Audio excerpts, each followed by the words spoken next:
Was wondering if you had advice using environment as a reinforcer. When we say use the environment as a reinforcer, there's a couple ways to look at that. There's like the extrinsic use of the environment.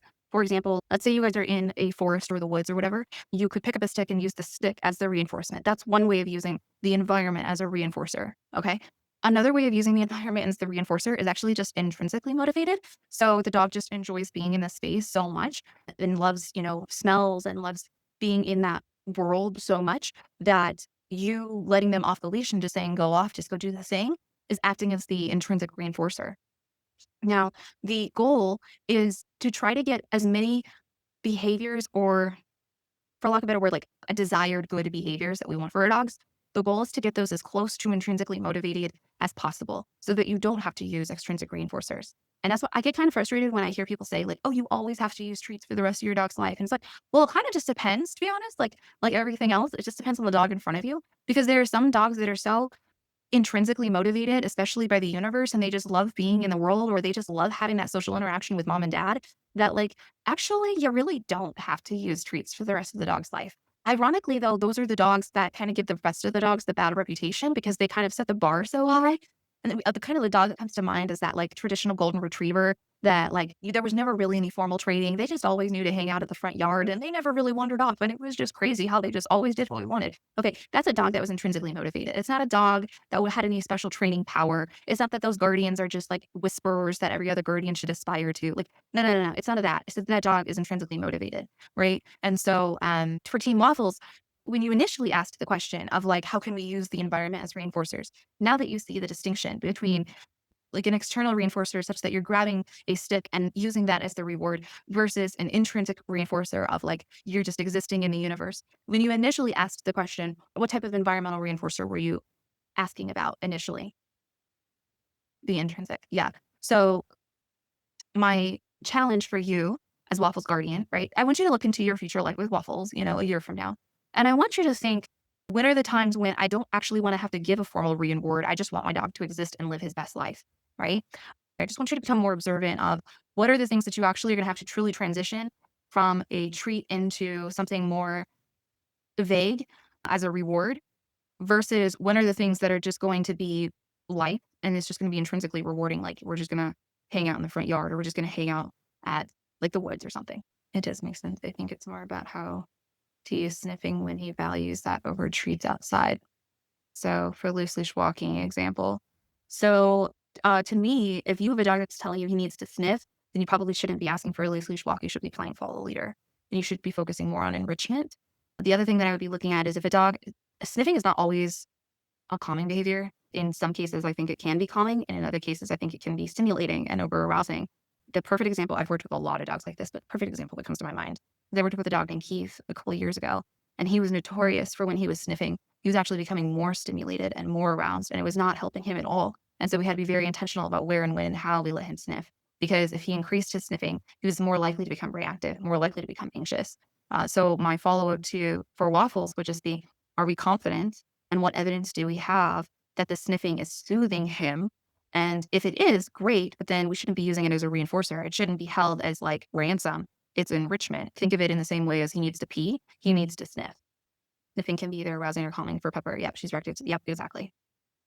When I first had Gigi home, I'd try super long decompression walks. That would just make her go bananas in the store, I think. Precisely, yeah.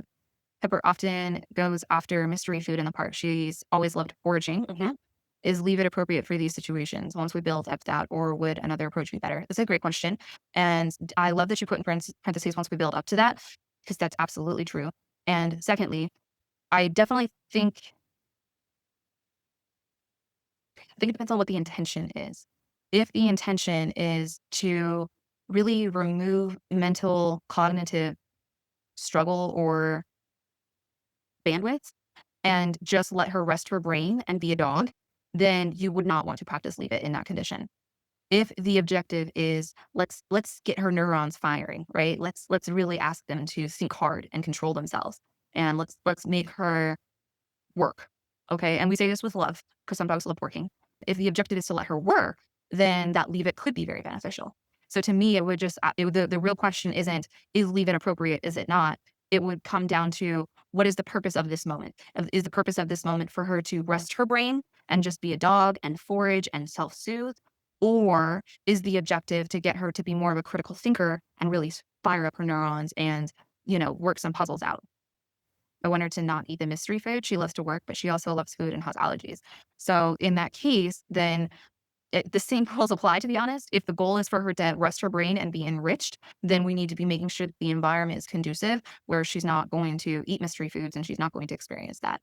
If the objective is for her to fire up her neurons and to think, then yeah, you might in some cases ask her to have some stimulus control and you can engage with this part of the grass, but you can't engage with that thing on the grass. And that just requires a little bit more cognitive bandwidth. You're welcome. Team Simba had a follow-up question about arousal, and they were hoping that I could sort of unpack a little bit further what the difference is between arousal control and reactivity. First and foremost, arousal control as a term, as well as reactivity as a term, like if I put those two phrases in quotation marks, those terms are going to have a million and one different definitions, not just within the dog trainer sphere, but even and especially in the scientific research sphere, such that even the scientists don't all have an agreement on what those words mean. Okay. And you can be in one research lab and they're going to say reactivity means this. And you can be in a different research lab and they're going to say it means that. And you will find, if you want to go deep down the rabbit hole, you will find that these research papers quite literally will apply their own definitions within their research paper because they understand that it has so many different definitions. And the reason that I say that is because you're going to find that I use arousal control pretty ambiguously and I use it pretty broadly. And that's okay. It doesn't mean that I'm wrong. It doesn't mean that I'm right. It just is. Okay. So I want to give you my personal definitions. I want to explain to you why I have those definitions, and then you can do with that information what you will. Okay. So for me, reactivity is an excessive emotional response to a stimulus. Okay. So the dog, one way or the other, whether they are fearful or they're overjoyous, doesn't really matter. If it is an excessive emotional response to a stimulus or to a context, it is reactivity. Okay. Arousal control is the ability to regulate emotions, whereas an reactive moment is much more impulsive or much more, um, it has a lot less thought and decision making. Arousal control is the self-awareness within a moment to say, I am feeling this and I should be controlling it to feel this, right? So an arousal control is a much more decisive response, right? It is the ability to control your emotions or regulate how you're feeling. And depending on the difficulty of the stimulus in the environment or difficulty of the context under which they are facing, that will kind of influence how successful they are at regulating their emotions.